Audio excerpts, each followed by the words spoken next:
بسم اللہ الرحمن الرحیم۔ السلام علیکم میرے مسلمان بہن بھائیوں۔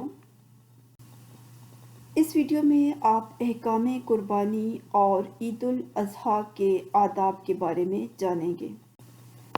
قربانی کا دن مسلمانوں کی عظیم الشان قربانی اور اللہ تعالیٰ کی عظمت و شان کی نشاندہی کرتا ہے۔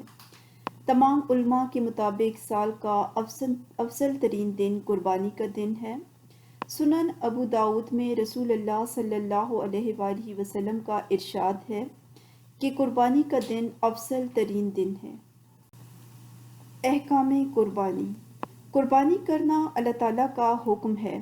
رسول اللہ صلی اللہ علیہ وآلہ وسلم اپنے اور اپنے گھر والوں کی طرف سے قربانی کیا کرتے تھے۔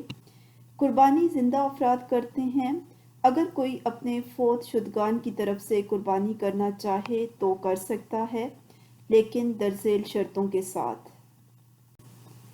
قربانی اصل میں زندوں کی طرف سے ہوتی ہے۔ اس ضمن میں فوت شدگان کا نام بھی لیا جا سکتا ہے۔ فوت شدگان کی قربانی ان کی وصیت کو پورا کرتے ہوئے کی جا سکتی ہے۔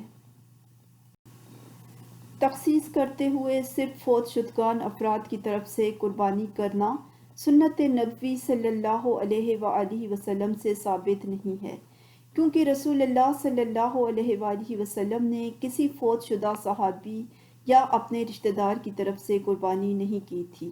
آپ صلی اللہ علیہ وآلہ وسلم کی زوجہ محترمہ ام المومنین سیدہ خدیجہ رضی اللہ تعالیٰ عنہا، 3 بیٹیاں اور سید الشہداء حمزہ رضی اللہ تعالیٰ عنہم آپ صلی اللہ علیہ وآلہ وسلم کی زندگی میں انتقال فرما گئے تھے، لیکن آپ صلی اللہ علیہ وآلہ وسلم نے کبھی بھی ان کی طرف سے قربانی نہیں کی۔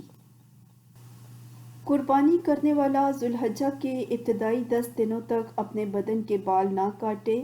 ام المومنین سیدہ امہ سلمہ رضی اللہ تعالیٰ عنہا سے مروی ہے کہ رسول اللہ صلی اللہ علیہ وآلہ وسلم نے فرمایا، جب عشر ذوالحج شروع ہو جائے اور کوئی قربانی کا ارادہ کر لے تو اس کو چاہیے کہ وہ اپنے بال اور ناخن نہ کاٹے۔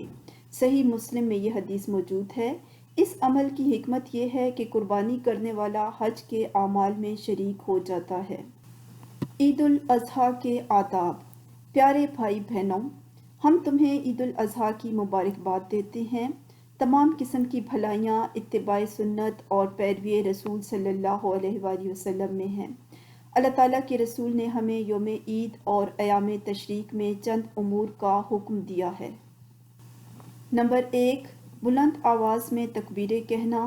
یوم عرفہ سے لے کر ایام تشریق کے آخری دن عصر تک، اور یاد رہے کہ آخری دن 13ویں ذی الحج کو ہوتا ہے، بازاروں، گھروں اور مساجد میں تکبیر کا ورد جاری رکھیں۔ قربانی نماز عید کے بعد کی جاتی ہے، پہلے کرنا منع ہے۔ خوشبو لگائیں، غسل کریں، اچھے لباس پہنیں، لیکن اسراف و نمود و نمائش سے پرہیز کریں۔ عید کی مبارکباد دینا صحابہ کرام رضی اللہ تعالیٰ عنہم کے فعل سے ثابت ہے۔ عید کے دن کھیل تماشے، محفل و موسیقی، رقص و سرور کی محفلیں سجاتے نہ گزاریں۔ فضول خرچی اور فخر و ریا کرنا منع ہے۔ گوشت سارا خود نہ کھائیں بلکہ غربا کو بھی تقسیم کریں۔ ویڈیو کو لائک اور شیئر کریں اور چینل کو سبسکرائب کریں۔ شکریہ۔ اللہ حافظ۔